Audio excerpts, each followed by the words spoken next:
This is the best for the audience. My name is Carol. My family are the owners of the store. After my husband died about 4 years ago, we finally was my husband. So I just know that he loved this place. He felt it was a very sacred place and a very wonderful place. And I know you're happy to be here tonight because we have a wonderful living tonight. And I just want to thank James for all he does. He's an incredible person.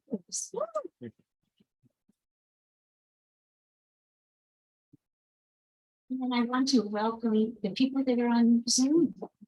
It's not only you, but there's also lots of people on Zoom. So welcome. Thank you, Carol. The trip in of itself is a hard one. I know. I'm a teacher, but it's university, so I don't have to yell.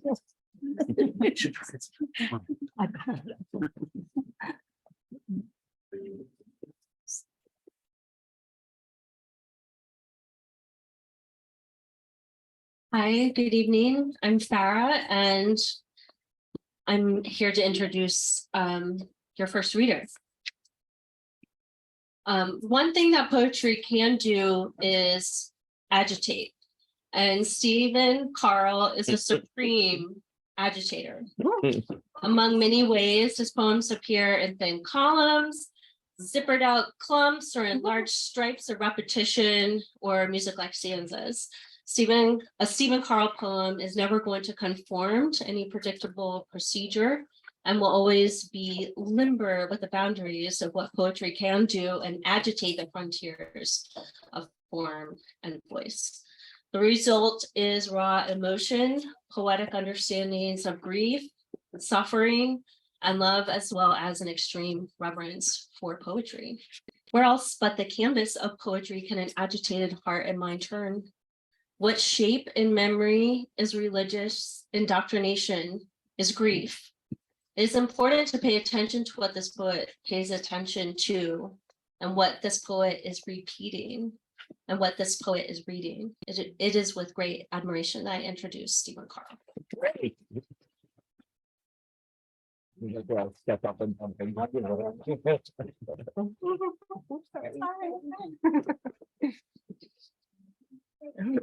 Hi, thanks for that wonderful introduction, Farrah.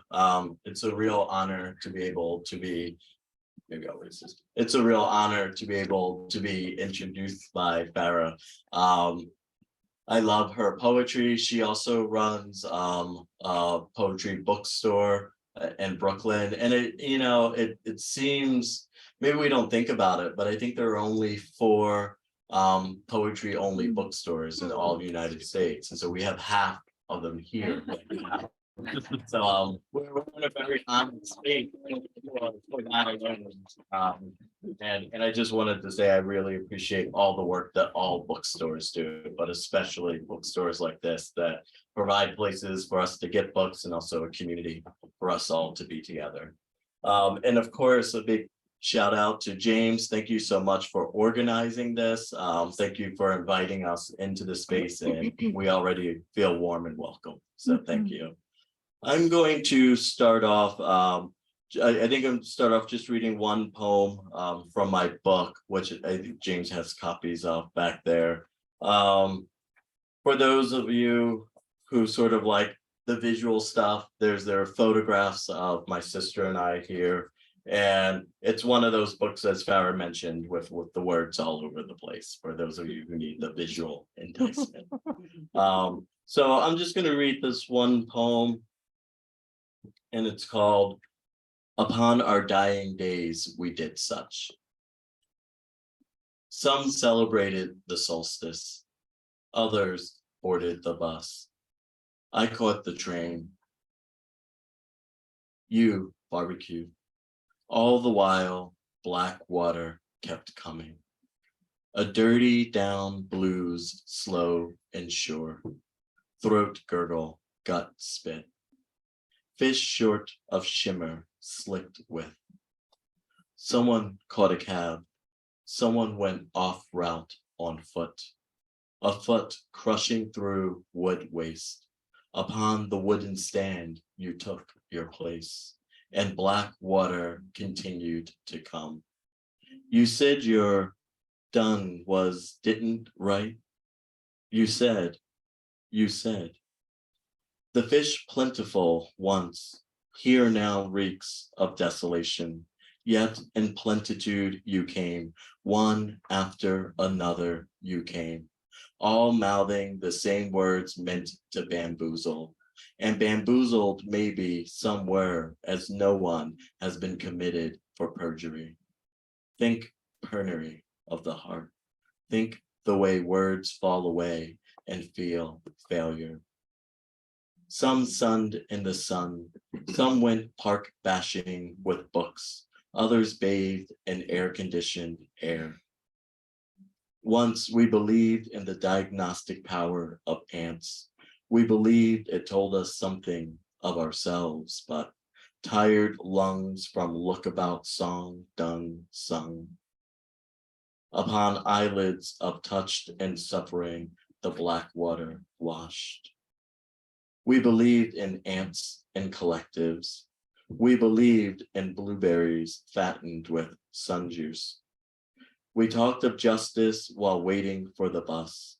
Birds died and we pedaled our bicycles, and black water came and black water consumed, and black water washed over and black water washed upon. And we could not decipher ants from humans, just some slow writhing in the muck of black. And then writhing stopped. And then.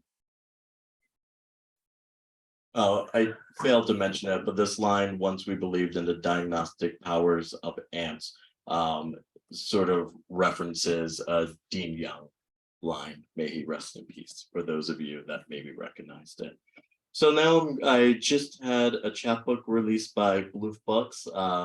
Just got the box in the mail yesterday. I think James just got the box the day before. So this is the first reading I'm doing holding this. So pretty exciting, pretty fun. Thanks. I should also give a quick shout out to my daughter Emma. We were going over with the editor sort of different cover designs, and Emma sort of settled on this green and pink. So we had a lot of different color options, but this was her choice. So good choice. So it's all one poem in sections, so I'll just kind of skip around. And the title is called If Your Lungs Are Skied, Make the Scar Song Echo Until All the Winged Things Bleed Your Poetry. 1. I planted zinnias because I was alone, or trying to learn what it is to be alone. The dirt, a black smudge rammed beneath fingernails, a thinning finger like a jagged line through summer's early light. The insects a few measures shy of inspiration, but there they are anyway, a meadow's muse and musing. A summer something, friendless staring into the gape of absence, a desire to wish you another birthday, though this memory is another season. As you announced your arrival, as the evening yawned its witches and teenage songs, poisoned jack-o'-lanterns. What to do with all the costumes that failed to adorn our youth, the crickets clattering into South Jersey wood, or an earlier time together, the scratchy leg of a skittering roach as the ells shook our Philly row home. A memory of late afternoon and a city slumber suddenly becomes a field of migratory monarchs. Was that real? Or have I mistaken a fiction pulled from the page of imagination all this time? All this time planting sunflowers because I want to lean into a desire about cliche and fantasy, because I want to see if someone, if loved enough, if lucked enough, might reach your height or dare to tower above. Us two stationed as statues, a celebration for unknowns who force song into wind and rent wonder, smears of leaked shine. I don't remember if the sun flowers, a bloom is but a failure for an impotent mind. I don't remember if any flower or tree achieved the peaks of ambition, the zinnias alive, unremarkable in their unabashed ordinariness. The summer, a swollen song and an atonal mouth, friendless for a time, I tried to learn to be alone, ignored by the hoarders busy with park occupation of too many people minus under adorned. Still scamper and drama away the day, like Julia dream in a psychedelic song disregarded by the footsteps of a couple. I watch their knotted hands root into each other until distance makes them an almost indecipherable knot.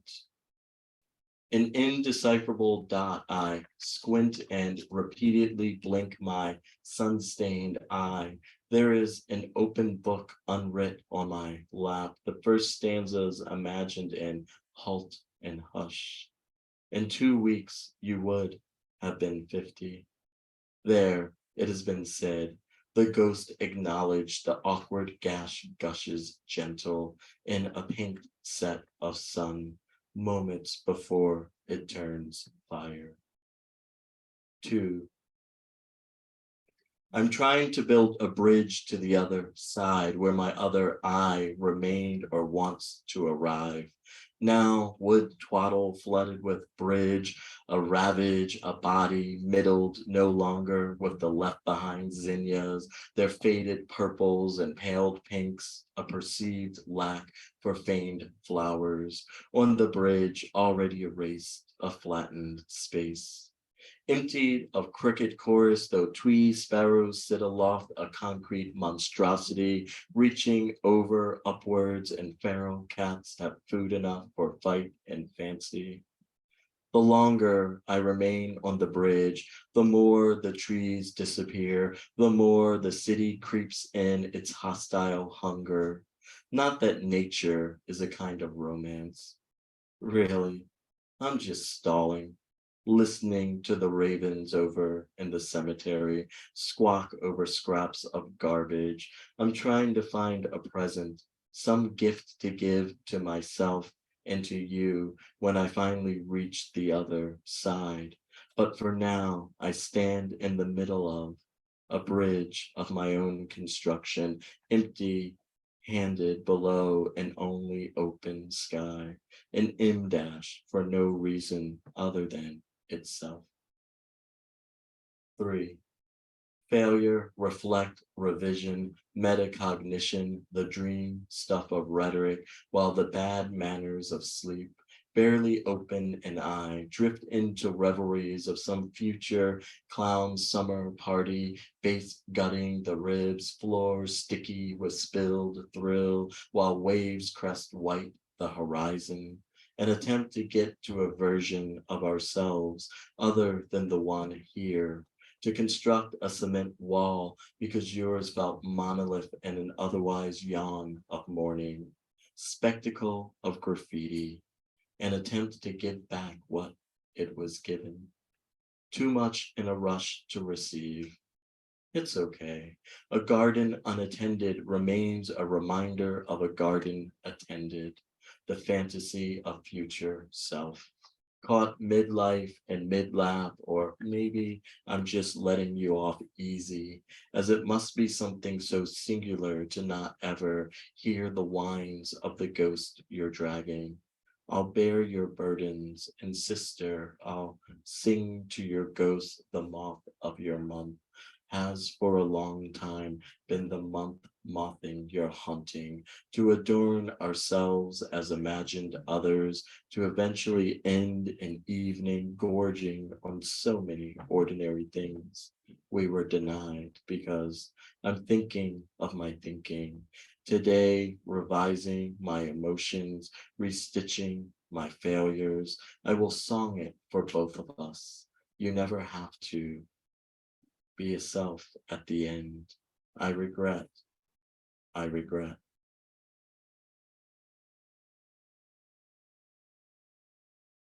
Then we would skip ahead to section 7. Ants and other insects emerge from an opening as yet another season ajars the door of tree sky. On a beach of bones I build from ashes of sister, nephew, father, grandmother. Sandcastle after sandcastle after sandcastle blights upon the beach where the buried unbury and meander with malice and menace of a stripped from life. It's not that I cannot forget. It's not that the erratic, jagged dance of moss makes me remember.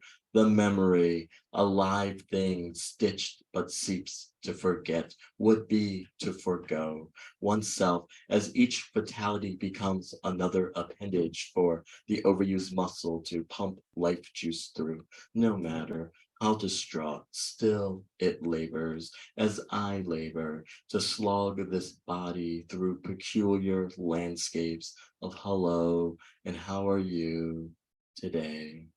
Today is a play, my lines erased. Erased lines as weak hums revised as distance, distance as distinct fractures scan distance. There's a voice heard, ribbed in a middle-aged body, a fixed clock hands to face, how I am hunted under a daytime moon, mud-clung boots, rain the color of gin, wild spinach smearing green the teeth. Oh, luminosity of our egos denied, dull light of others, I deliberately lived undeliberate, shunned notions of genius as ambition's idle chatter. Still, into the woods alone I enter, swallowing with my eyes all the nature that remained. 8. It was challenging to escape the city, the buildings scraping skies gray, spreading across the land as bruise. When I saw the raccoon rummaging the trash, I should have known there was nowhere left to go. But huck stupid, I lit out alone, seeping my ghost. A city song of police sirens and ambulances, throat stuck, though I tried to outrun it. But how to outrun yourself? Sister, that game we played when we were kids of stepping on each other's shadows, how you hopped and lurched to catch your own, as if to stomp out a version, an apparition of which you had no control. Was it as serious as all of that?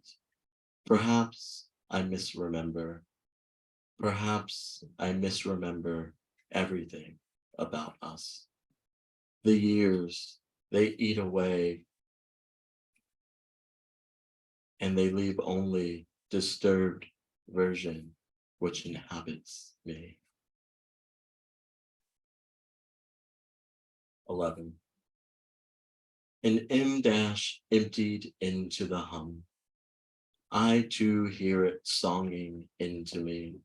I too feel the burden of it, the slowing of the assembling, the weight oppressing bridge, my bones calling bones on the beach, moss covers wide birch trunk, buttercups scattered on low hill, below the pristine rotting, inside my insides a slow rot.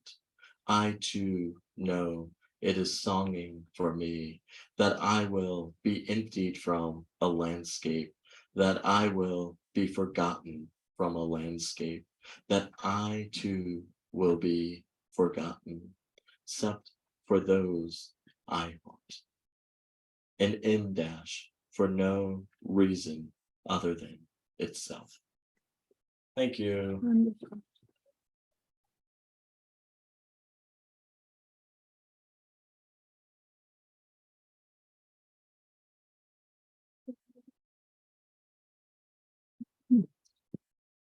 Great work.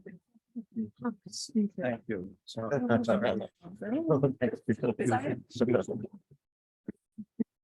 Oh, Sorry, you got it. I know you've always wanted to do. Don't forget to give me back my watch. Well, thank you, Stephen, for a really terrific reading. I think that your chapbook's title is only matched by Gerard Manley Hopkins' "That Nature is a Heraclitean Fire and the Comfort of the Resurrection." Yes. And I think of all the wonderfully evocative lines in your reading, the bad manners of sleep resonates. Yes. Mm. So thank you for that. So I'm going to introduce Olga and then sit in Olga's chair, and then I'm going to introduce Janet. So a little shuffling around here. My name is Tom Daley, and James Fraser asked me to introduce Janet and Olga. So I'm going to start with Olga. Okay, so I don't talk about credentials in the introduction, but you can learn all about the credentials if you buy the books. A Life Replaced by Olga and Not to Break by Janet. So make sure you don't leave without buying those books and Stephen's chapbook and his other book, or his other. So Olga does a lot of translation from the Ukrainian. Are there other languages? From Russian. Oh, it's from I only Russian. translate from Russian. Oh, from Russian. I'm glad I Yeah. cleared that up. So one of the hardest things to do in translation is to convey the musical qualities of a poem in its original language into a language which neither sings nor signs in the same key, rhythm, or tone. In translating Vladimir Gandelsman's untitled poem, which begins, "Mother disappeared completely," Olga Livshin and her co-translator, Anna Halberstadt, solved this dilemma by maximizing the rich possibilities of assonance and consonance, which English, a relatively rhyme-poor language, affords. Hushed, they brush, and the repetition brushes. Several lines later, not only create what K. Ryan calls recombinant rhyme, they establish a puckering pattern of plosive sounds that emerges from piano, order, blind, the presence of two verbal participles, astonished and recognized at the end of a couplet, creates another kind of repetition. This one grammatical more than sonic.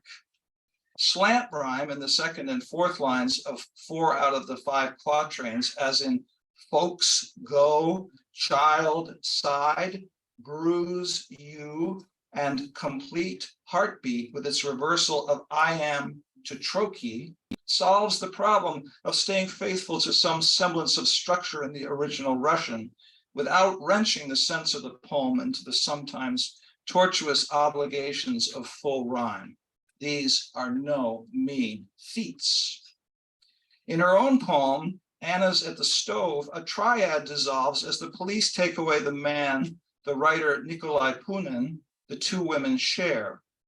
In an elaborately imaginative simile that suggests the making of cheese, Livshin argues that under the circumstances of suspicion bred by the Stalinist bureaucracy, quote, men are siphoned like bits of cream from fermenting modern families, and the women, compelled to burn every trace of their lover and husband, quote, behave as ordered, cook with ash, unquote. With a kind of sly nod to the overkill of the Latinate word immolation, the speaker characterizes one of the women, the poet Anna Akhmatova, with efficiency as a, quote, doctor, a good cook. She knows how to solve problems, how to approach immolation as a task, unquote. These deft touches are characteristic of the skill of Olga Livshin, both as translator and composer of her own poetry. We are privileged to be in her thrall.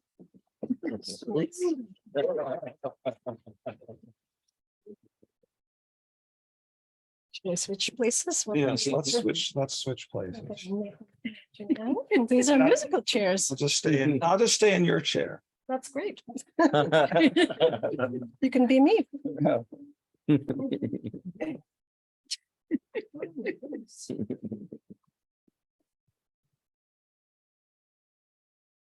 Thank you so much for that very generous introduction and for reading these poems so thoroughly. It's a pleasure. That's one of my favorite poems by Vladimir Gandelsman. And this book, the dark one, as opposed to the blazing yellow of the Ukrainian flag on the other one. This book has poems from Gandelsman as well as Akhmatova, and they're in conversation with mine. And so perhaps this is an opportune place to start. And I'm going to start with a poem about translating Akhmatova. It starts with, forgive me, Google Translate. It's called Akhmatova for Our Times. Since people are talking about ChatGPT and whatnot, I thought I would play with this a little bit for today. Akhmatova for Our Times. Pasting Akhmatova into Google Translate and clicking English, one sees a plausible quatrain, if somewhat misunderstood. Where from, what litter, poetry grows, shame knowing not, like a yellow dandelion by a fence, like mugs and quinoa. The poor neural network mistook violet burdocks for mugs, less mysteriously purslane metastasized into quinoa. Shame remained, goddamn fucking shame. This Akhmatova-ish is a recipe. Its ingredients, staples available in every home today. Mugs, quinoa, shame.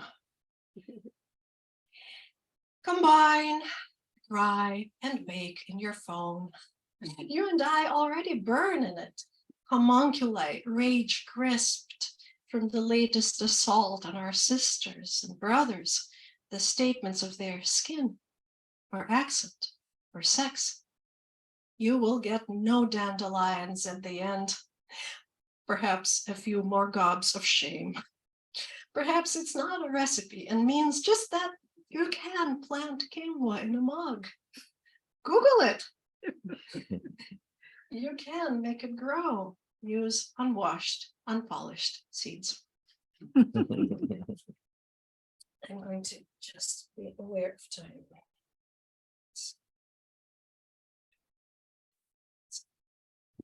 So Gandelsman is one of my big loves for translation, and I actually thought it would be I thought I would read the poem that you referenced because there were so many plotting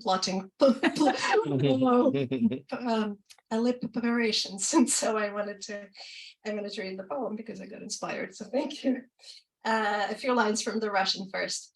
Мать исчезла совершенно, умирает даже тот, кто не думал совершенно, что когда-нибудь умрет.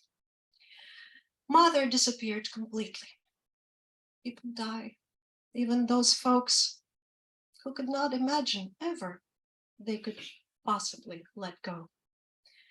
I'm sorry. This is one of those nightmare situations where one does not have the manuscript on one's phone. If you give me a moment, I will look up the more formal version. Forgive me. But Gandelsman is one of our contemporaries. He lives in the New York area, and he's originally from St. Petersburg. He was born in Leningrad and immigrated to this country in 1990. And one of the inspirations for this book and the standalone book of his that we published was that there are many Americans living in this country and writing in other languages, of course. And just because they write in those languages, it doesn't make them any less American or observant of American realities or of human realities, like losing a parent. And so it was something that was a priority to me to render him into English while he's still with us. And he does write about these universal topics of parents, our complex relationships with them, and our children and the challenges of parenting and just being in this world. So we released the standalone book in 2022. Just a second.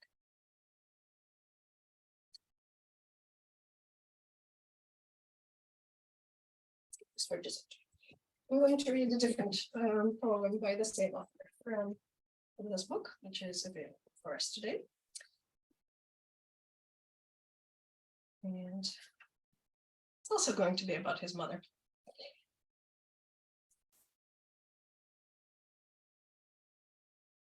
Mom resurrected. Wear your coat, wear your hat. You'll get sick. Don't do that. Call your mom, call your mom. A storm is coming, a storm, a storm. Get some bread on the way home. Get up, it's 5 minutes till. Hello, I got you a delicious treat. We'll be able to pay for heat. That's for the holidays. Why did you open it? What did you do this time? What did? Just go away, just beat it, all right? Daddy and I waited all night. How time flies, your flies open. Those kids, they're a terrible influence. Get a haircut. Your shirt is unbuttoned. You make me pull out my hair. Who do you think we are, millionaires? Don't play hooky. Don't be MIA. Don't slouch. ASAP. RIP. DOA. Time to go tinkle. You've got a frog in your throat. My God, your cough. I don't like the way it sounds. Lie down, lie down, lie down. Don't say that while he is here. It's 5 till. Up, up, up, my dear. Why did we splurge on that baby grand? Be a man, be like steel, make a stand. He'll be the death of me, the death. Let me feel that forehead, forehead. Don't smoke, you'll ruin your lungs. Don't be rude, don't catch a cold. It rained all night. I know you drank, I know you're drunk. Confess. You're all alone now. Water the plants. It's hard to come down from something like that, but I think I know just the thing. This poem mentions a lot of names of plants to echo Stephen, and the names are all of native plants native to this continent, and it's called beard tongue. Some words plant wildness in the mind. Beard tongue in my backyard, red-eyed vireo bird warbling overhead. But in my immigrant hands, all words turn to ragwort. Beard tongue lolls, huge jawed, but the flower is tiny and white. Oh, Mayapple, I am late to your naming party. In May, my great-greats only planted beets. Oh, donated words like the dark sweater, heavy with a stranger's perfume, my 14th spring. Oh, to know Ladybird, beyond the nickname of President Johnson's wife. My Colorado-raised husband plugs our small care into the search engine. We glide after its Scottish roots, the word bobbing and glowing. Ladybugs protect crops by eating pests. Farmers pray to Virgin Mary, that lady in the sky, to defend them. Soon ladybirds arrive in the shared room of our minds. Waiting as any bird, they orbit my love's tall warmth. Oh, to love you, ladybird. To pet the live leaves, feathers, fur, with words bequeathed by curious strangers blowing raspberries May from 300 years ago. Hmm.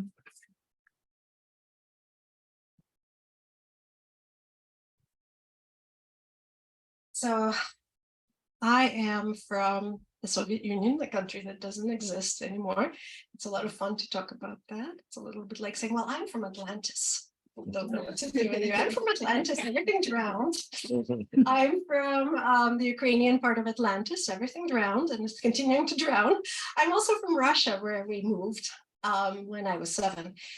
So so this poem is called Battle Cake, for obvious reasons. A little bit like Battle Axe. This is Battle Cake. What was in it but apples and air? That cake that all the Odessa moms baked at their dachas? Apple slices flirting on magical doughy mattresses. Ukrainian or not, we are all made with a tinge of sweetness. Our memories cannot imagine war. It begins anyway.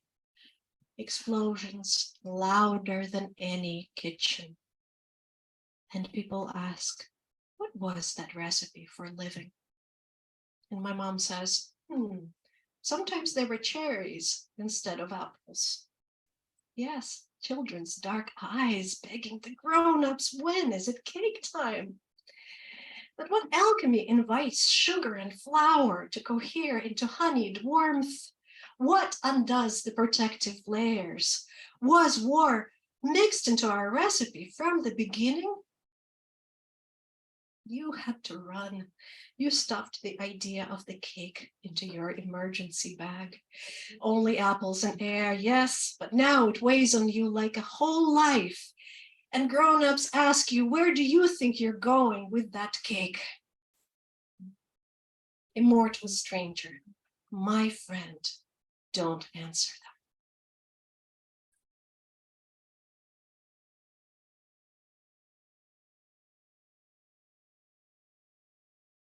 Yeah, so anyway, that was really fun, you guys. This is my newer love. This is Lyudmila Khersonska. She is brilliant. She is from Odessa. She was born in Tiraspol in 1964. Tiraspol is in Moldova. And she lived in Odessa, Ukraine by the Black Sea most of her life. She is currently in exile in Italy, in Umbria, and about to go back to Odessa, bless her. So we translated her, myself and 3 of my co-translators. We wanted this book out as soon as possible, and Arrowsmith Press, which is based here in Boston, put out the book in record time within less than a year. So thanks to them, and please buy the book and learn more about Ukraine and how we can support them. And one of my favorite organizations is called Ukraine Trust Chain. Ukraine Trust Chain, not Trust Jazz, not Trust Hair. I've been asked lots of times. Ukraine Trust Chain. They have small, agile teams on the ground in Ukraine. And currently, for example, they're rescuing animals, cats, dogs, and even mice from the flooded area of Ukraine. Ukraine Trust Chain. And this is Lyudmila Khersonska. The book is structured as a war diary. This is something we noticed she was doing. War Day 1, War Day 2. These are all poems. And some days are missing, because of course they're missing, right? Yeah. Not everything can be expressed with language. War Day 4. On the eve of the war, I bought rhododendrons. I went out to plant them. Over our roof, drones. An air raid is buzzing. The air defense pounding. It's nothing. I am not scared. I'll have time to plant. It's nothing. The tiny cat grew huge with raised fur from the loud crash. Music pours in from the window, a cantata by Bach. The sun peeks in from the sky, a drone flies. Somebody else's ugly things thump from every side. What is this rattling beast that shoots and shoots? What bald Putin celebrates the war like some satanic marriage? Shame, disgust, someone with horns, someone who needs a slingshot. I planted my plant, I watered it. I squinted at the evil heaven. Wherever you are, bald demon, I wish you weren't. You old-fashioned, retrograde, cunning narc. Grandma from the past, a cop's used-up cigarette butt. Why the hell would I need your planes? Your bombs, snouts, pilots. I live here. It's here that I plant my flowers, and your war in these parts is a weird alien creature. I breathed, I waited, I watched the birds fly away from their execution by firing squad. I still don't know. How can I try? How will we get the little devils to die? Good question. Since we're on the topic of moms, one of the reasons why they're going back, she and her husband, the poet Boris Khersonsky, this is their joint volume edited by Ilya Kaminsky and Katie Ferris over there, y'all. Please buy that book. So Ludmila and Boris are going back to Odessa because Luda's mother is there and she's 95. So this is a war poem about moms. I promise it's less heavy than the previous one.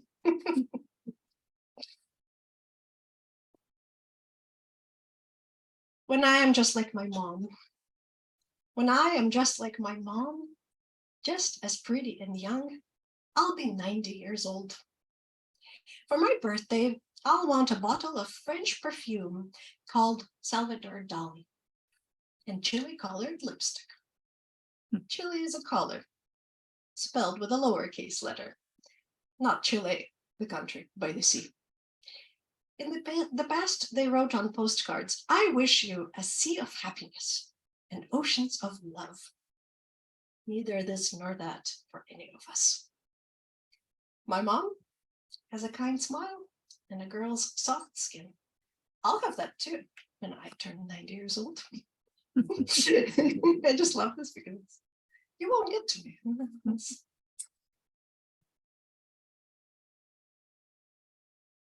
Poor Josette is having to hear this for, I believe, the third time, having patiently gone to my AWP readings twice.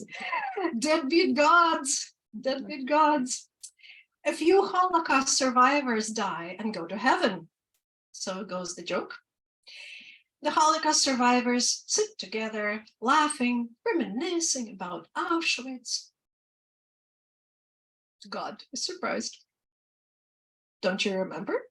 What could possibly be so funny? And then the Jews reply, oh, you wouldn't understand. After all, you weren't there. This joke. Through its lens, I understand Bucha, Kharkiv, Dnipro. Never again becoming, no, look. See our God the Father walking into our lives, then immediately walking out. He forgets alimony and texts spotty jokes to his ex-chosen people. See God the Son excusing himself at the intermission. The play didn't work out like Aristotle promised. Did not rise, fall like a blood, like a ballerina playing a swan. Our God, the Holy Spirit, averts his eyes, lights a smoke, inhales and looks at his phone. A monkey washing a cat. Father, why hast thou forsaken me? Like our gods, we are deadbeat moms and dads. Our genocides frequent. Our language lacking in sensitivity and presence. Only in despair do our words stumble into the truth. Brother, why hast thou forsaken me? But the heavenly Jews sit together, drinking their well-earned Manischewitz. Together, they transform their earthly hells into language and laughter. And just as the war in Ukraine slithers on, my teacher in Lviv sends me a meme. Ukrainians do not get depression. Fuzzy cat faces express various feelings. Anger, melancholy, grief, no depression. My friends in Odessa go to art actions and marvel at the light show on Ukrainian Independence Day. Soon it will be April. The fountains by the Opera Theater will pulsate again. Teenage girls will dance in the streets in dresses comfortable as nightgowns.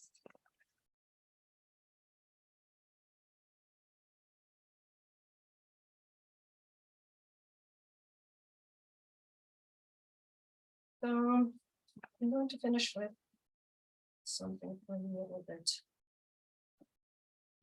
Perhaps not as well. Everything is. I'm going to finish with a short poem from here.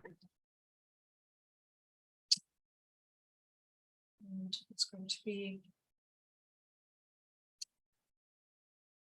a poem of kind of longing for Akhmatova, because I really do think that there's a longing for the past to help understand the present and the future.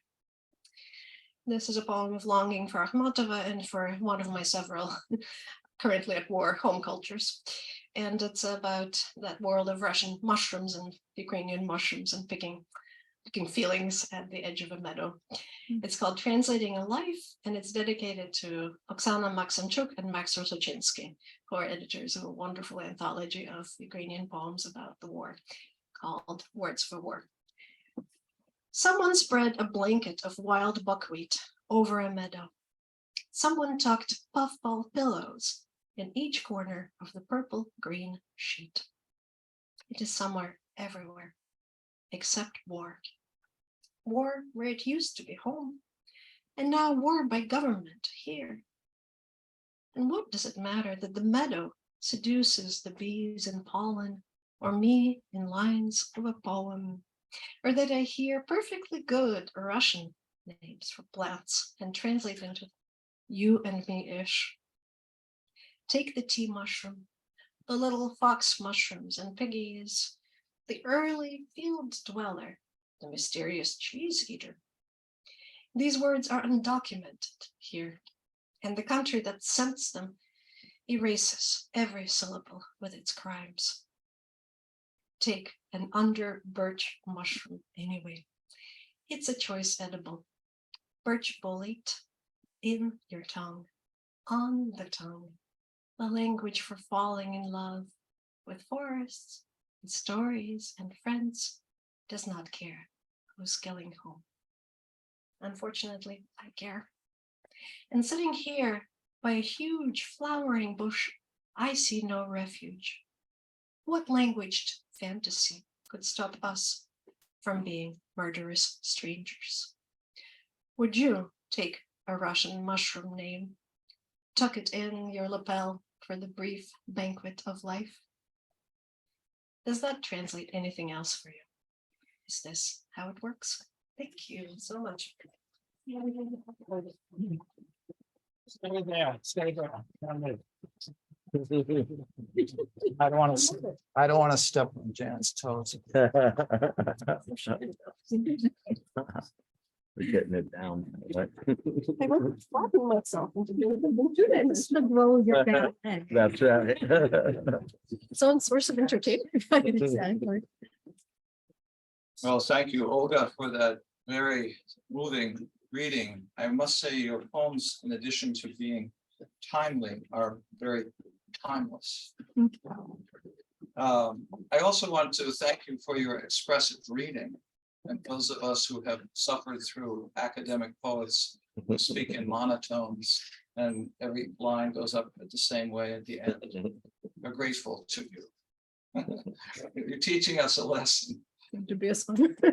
All right, well, it's an honor for me to introduce Janet Sylvester, who was my teacher at Harvard Extension way back in the early years of civilization, 2000. And I really do encourage you to get this book. I have been just marveling over it. And it's according to the introduction, it's the first book of yours in 23 years. Is that right? That's what Spencer said. That's what Spencer said. Anyway, it's a marvelous book. So in the world conjured by Janet Sylvester's And Not to Break, an acuity of perception is matched by an almost rococo vigorousness of language. Quote, gulls stubbed like pushpins on a windward beach, unquote. A Carolina warbler hangs its, quote, 3-inch vehemence how has vehemence ever been measured in inches before? Above the passengers of a whale chasing cruise, while, quote, a breakwater's tonnage of granite, unquote, is said to be a braiding, glossy light. The severity of grief, densely articulated as, quote, a bloody trail of seas wheeled across her calendar's white blocks, one for each time she cried, receives a witty riposte, with the accoutrement of death being given the characterization of, quote, melancholic kitsch. There's such a thing as melancholic kitsch in a plush horse that cantered with her on its back out of the world, unquote. A suicide note is etched in crypto grammar. The wit sometimes carouses with a deliciously lighter touch. A character named Baby, reading Karl Marx, quote, accumulates like surplus value, years recorded on a driver's license, unquote. Reminiscent of Gwendolyn Brooks's character Cousin Vit, whom death could not suppress, Baby is given as too much wonderful self to go around. She goes around a bit of pique and torque. Baby, we boys are warned, is, quote, not a mommy. Baby's a baby. She puts the entire world in her mouth, unquote. One might say the same thing about the voraciousness of the speakers of Janet Sylvester's poems. Plump with waves on a New Hampshire lake, with sheep in formaldehyde at the Museum of Fine Arts, with a fox's reddish blur, with a black dog who is a little pigeon toad, with latent nuclear fiascos. The poems are greedy, prickling with the smoke of a maker who is ardent for narrowing life into the astringent column of words. In this making, life's anxious passions often slide across the threshold of death. The last word of the last poem, Sylvester's prologue, characterize their assembler as having, quote, opened the door to the porch that hot ghost had pressed against too long, unquote. We are left flattened in the ghostly heat and grateful for the pressing. Janet Sylvester.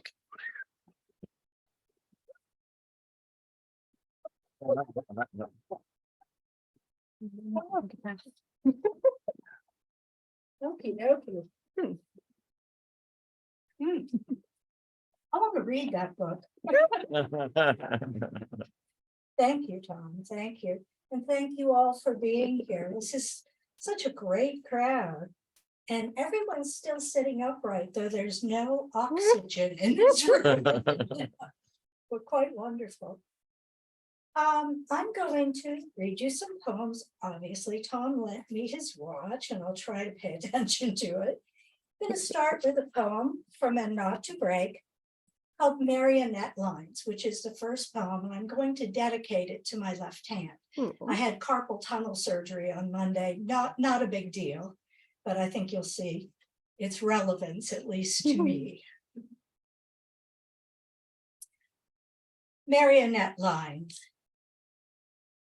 The English shrink, who reports that January 24th is the most depressing day of any year, isn't in this poem on January 25th. Clouds replete with snow, the moon milkily absent, roadside drifts beginning to steam at every corner, already awash with slush. I like winter. I like to have lived through its worst, the solvable problem of the child buried by the plow, the convict's commutation dropped into wet that merely soaks its envelope. And crows, dozens of them, bunched like onyx apples on the tree's bare branches above my car. Tonight, it's better not to look too far. Instead, I focus on the oval, the little Christmas tree, untrimmed and living still in its green container, breathes clear into the window's icy vapor, down which runnels drip that tomorrow will freeze into pretty snowflake shapes with sun, the weatherman assures us is on the way, along with a drop in temperature. Whatever I used to know doesn't matter. My student who wasn't awarded the scholarship in a handwritten note has informed me nonetheless, with all of the politesse of Mumbai and many of its syllables, that he thanks me. The insurance man of few words assures me that my check's been cashed. A choking and unsayable distress, like loneliness, that overcame me this morning in the waiting room that had flooded and was crammed with industrial fans, all are one thought about what it will feel like someday to be old. A primary care physician, as mine did, examining, then lightly stroking the little finger of the left, my writing hand, in its ligament and indecipherable ache. Thank you. Now a question. I remember when Tom and I worked together years ago. Are you still a Marxist? Fellow traveler. Yay, oh, good. Okay. Well, you can see I'm kind of one of those, casual Marxists. But that comes into this poem, which is called Barometric. I'm a cat person. You may have noticed if you read my little bio for the reading. Barometric. After the October sky's unbleached fabric color above the federal building, and God's snapshot of me and the bankruptcy lawyer shaking hands, after a palm full of flawed diamonds sold to a slick-haired salesman, certificates of deposit canceled and debts discharged, there was still the cat confined for the first time to the house, and he wanted out. Nose to the crack in the door, out. Still strong enough at 17 to tear the carpet from beneath the lintel out.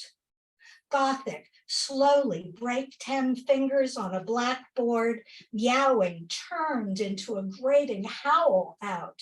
So we would go. Had I not let him stop to sniff the dead end of every branch beside the path that climbs around the knotted veins of the maples, the hill littered with plastic, amber glass, and a quick worm levering its length onto a leaf, he wouldn't, in increments of days, have led me to the meadow, a dead seminary's yard, overgrown, free in lowering dark. I had the city, its panoramic scroll I didn't know I'd find, and the cat jog-trotting as if the walk were something he had to do for urban me, close reading a tree's hollow and the blackberry cane's unaesthetic tangle he'd belly crawl beneath and turn around, composed to look at me. I started to clean, picking up a can or two each day, something to do while businessmen advanced toward polished cars in guarded lots. Like commerce expanded, collecting oxidizing springs, socks, a tie, in rain that needled dust to lace. We were nearly happy. The cat gnawing on grass that he might not throw up. The leaking braille of poison ivy blind in its advance across my arch. In bird song and its counterpoint. The hourly buses diesel grind. The two of us were private, permanents behind a broken building. Someone driving west into the Berkshires late those afternoons could never have seen or even dreamed us. On an orange leash, a woman deep in rubbishy thoughts, walked by a gray tabby through wasteland the Mass Pike passes. How, as the rain came harder and she bent to lift him, the warm world twisted in her arms. Okay, mix this up a little and be sassy. Tom quoted from the poem Baby. It's long, and I will spare you, baby. But I will read another. Oh, look, you've got a tie on, Nathan. I'm honored. We're all. I don't want you to listen to this poem. Okay, let's see. This is a poem called To a Feminist Psychologist. To a feminist psychologist. Thucydides of the minutes, I can smell your distress. Its inaudible hiss wafts across the 40 inches between us, where my heart hangs like panties on a line. Behind my head and to the right, a clock ticks on the wall. Behind your head and to the left, a diploma. You might have been my teenage pregnancy if I had had one. Why am I here? My hands, once still in my lap, now speaking language I can't control. I watch you note their opening, closing, one palm filled with glass, one palm with snow. When what I haven't done presses a whetstone, some assiduous incubus I should give up. Anatoxical, clinically erotic? Which are we? This musk adhering to the air can't be love. You're scared. One day, though, you'll be my age. Your forehead's earnest shine will tighten. Your soul will step behind the stalk of its successes. Busy women, bleached fresh, back at their desks, sessions in this laundry room, rocking on emotions drier, long forgotten.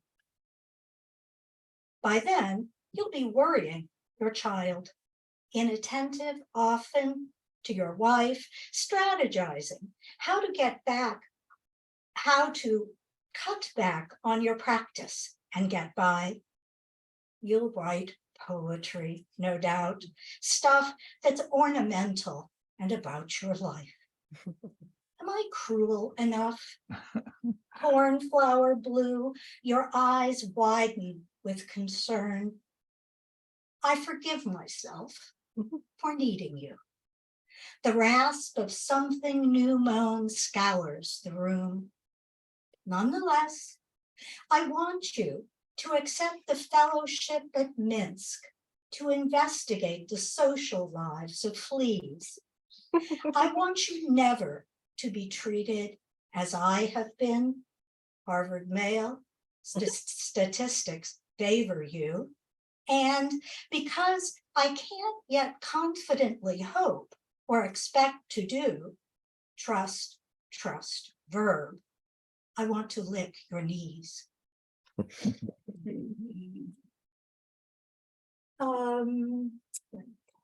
the time here. Okay, we're good.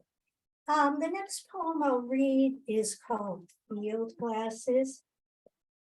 And this is a This is just to prove to you I can write something short. This is that impossible, brain-breaking, soul-breaking form called a villanelle. If you've ever written one, you know, it took about a year, and all the way through, I would ball it up and throw it in a wastebasket, and then, you know, sort of get it out saying, you know, what are you, a woman or a mouse?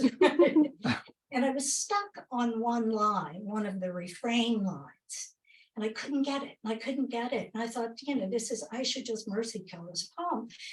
And I went to my 2-volume OED and looked up the word refrain, and there was the answer. Refrain comes from an old French Provençal word, refrania, R-E-F-R-A-N-H, which means bird song. And, you know, it just wowed me because that etymology talks about the depth that poetry goes into nature, right? Poetry's source in nature, but it was also exactly what I needed. So it felt like a gift. Field glasses. Let me say about this, I used to teach in Virginia. This is a while ago now, and I spent a lot of time in a wildlife refuge right on the shore, south of Virginia Beach. And there were wild horses there. And it always felt like magic to see the wild horses. So field glasses.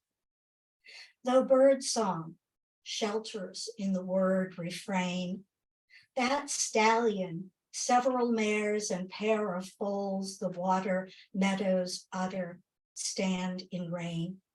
And noisy geese lift wings black tipped to stain the sky above the reeds. The wind unrolls as their song shelters in the word refrain. I know that loss has nothing left to gain today for me. It's made of parts and wholes, personified as standing water in the rain. And still, the afternoon's gray circle drains ditch water into oily flame, the cold outside and in, despite the word refrain. 6 horses, the ocean once contained, half drowned, half swam across the shoals, then jumped the meadows in the water, climbed the rain to turn to me their dark regard. Darkly sane, a dream the world in vents of time unfolds inside a water drop. The word refrains from Provençal, which spoke in birds and rain. How are you doing? Are you about to fall over? Do you have it in you for like 2 more poems? Is that okay? Okay. Be honest. Just be polite. Okay, we'll humor her. It'll be 30 years before her next book. Okay. I'm going to read one called Away from the Flock, and then a final one, a brand new poem from a manuscript I've just started. Away from the Flock, though, is in this book, and that's got Tom's fox in it. You've probably noticed my poems have layers going on in them. And in fact, in here, if you recall years ago, the tsunami in Thailand at Banda Aceh, that is in here. The Museum of Fine Arts and a Damien Hirst piece, a dead sheep floating in formaldehyde, is also in here. And New Hampshire is in here, and probably enough, a very beautiful place. Let's say it's about the ethics of looking. I'm a very visual person, love painting, color, all those things. Love looking. Away from the flock. As children tipped against the first hard surf at Banda Aceh, in New Hampshire, On a lake where bluish ghost glow rose with snow, the wind twisted into funnels above water thickening under them.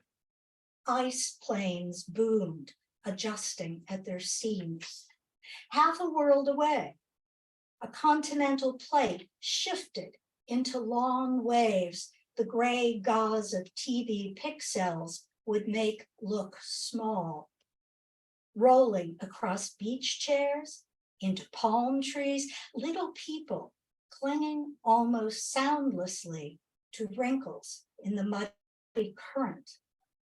At the Museum of Fine Arts in Boston days later, an acrid burn gathering at the back of my throat, I sat before Damien Hirst's Chic, dead of natural causes.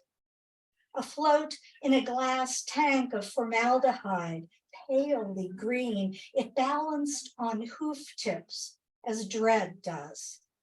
Tendons exposed in the wool behind each foreleg, and in its dark face, eyes rolled upward under tissue lids. Banda, Ache, at a table, at a window sleeted closed, beside a table in which a woman's back thinned to virtual object above a pond, white pines and light snow couldn't interrupt. A fox's reddish blur skittered, my moral twin, toward pleading water cold hadn't claimed. Moving men in Boston wrestled to uncrate the sinews of an art infarcted as a dying heart. Downstairs, the announcer's sentences, excited, lengthened exponentially on CNN, as if what's arrhythmic weren't life. I couldn't turn it off.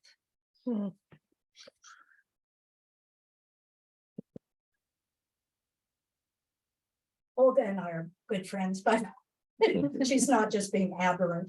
I'm just being paid, you know. It's not genuine. Janet is my former mentor. I'm so grateful to her, Janet. Thank you. You inspire me. Okay, I'm gonna, if you will be so kind as to let me take you back to the Middle Ages now. So I said, I'm working on a manuscript, but I think about it as simply having to do with color. That's big, right? And I'm not going to say much more, but anything that the word color might suggest to you. And this poem started with fact. I'm very interested in the way facts turn from fact into art, but also stay fact and have that kind of cyclical relationship. I read about 5 years ago about, you're going to think I'm really weird now, that about the discovery of a closed, broken down, sort of ruined convent in Dalheim, Germany. Some archaeologists were there and they dug up a nun. I went to nun schools for 12 years. This is no doubt psychologically relevant. And she was pretty much fossilized. And what remained best, most intact, was her jaw with 10 teeth in it. And there were blue flecks all across her teeth and the jawbone. They couldn't figure out at first what they were. They turned out to be lapis, which is, of course, lapis lazuli is a gemstone. And if you like to look at medieval or Renaissance art, somebody here might have a ring of lapis or earrings right now on. But in the Middle Ages and Renaissance, lapis was ground to blue powder, made to create that amazing blue paint that you see in illuminated manuscripts and in some paintings. My imagination wouldn't let this go because they don't know anything about this woman. She was a nun. She lived in the 12th century, sort of from the 1100s into the 12s. They don't know her name though. So all that was left was her jawbone and the evidence that in fact, It used to be assumed that all illuminated manuscripts were done by men, by monks, right? And this discovery meant that in fact there were women doing that same work. And I thought, wow, this is incredible. So right now, this, by the way, I printed off my final copy of this morning. So what's good about it, I offer to Tom Daley, who loves the visual arts. What's bad is all mine, right? This isn't it. It's just called The Nun of Dalheim right now. Jesu blazes into her head, snow whitening the monastery beyond away, past far seas. The ancient mines of Sare Song sourced her sacks of rough on donkeys' backs, managing mountain passes, Afghanistan to Germany, for her to mix a hue exceeding reason for the Virgin's robes, rolling folds, the imagination opens. Fingers chilblained, breath the sulfur of old egg. She makes heat, a hard pip of nipple between Mary's fingers, gushing fluid, luminously blue into the infant's mouth. Angels watch 3 deep behind her where she stands. Vellum drinks color as if lambskin thirsts. She licks her brush and lays down heaven. Newton's prism is 600 years away. 800 Goethe's shades made by light, an image fixed first, then increasingly distant from a prism. What is a parallelogram to a girl? In the corner of her cell, a mouse stirs under straw. Red, orange, yellow, words exceeding yellow-green. The baby's face, heavy-featured, tender as a saint's, upper middle-aged. Childhood hadn't been invented yet. Out the dormer, the convent's yards, hedges stripped of rose hips and bilberries. God waits between violet and green. Leafless canes rhyme with ice. She draws a crowd then. Men lean toward mother and son. While white light breaking bedward behind them, ends of the spectrum join, pulsating into faces, outstretched hands. A red stag rises out of swamp water, antlers dripping with weeds, brown and green. The metrical beats of her brush strike the only sound. Now she's here, a jawbone fossilized, partial. The 12th century supported in its palm 10 teeth, chips of lapis embedded in what was plaque, color of ache, of constancy, of the divine survived. Her virgin's gaze smolders in our eyes, touching to fire a starry sky, ground to powder. Thank you.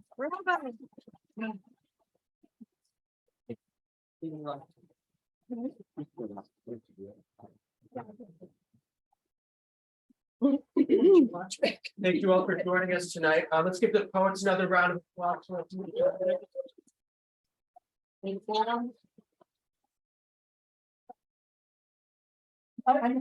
Before we break ranks here, first of all, I just want to say to Janet, what a wonderful reading that was. And if that last poem is any example of the manuscript you've got coming, I'm really looking forward to it.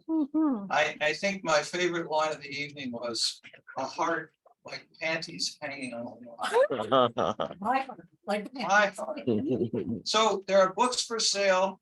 Make sure that you buy at least one, if not all, books from all 3 poets. And I just wanted to say something about James Fraser. Those of you who are new to the Grolier have no idea what an astonishing breath of fresh air he is to this institution, how democratic he has made it, how welcoming he has made it to poets and to customers. And thank you, James.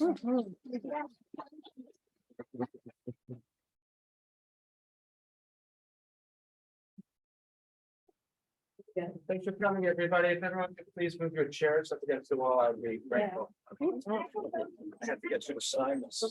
Hey, Emma. You survived? Somewhat, yes. Hey, I get whoa, you read all of the witches of Brooklyn?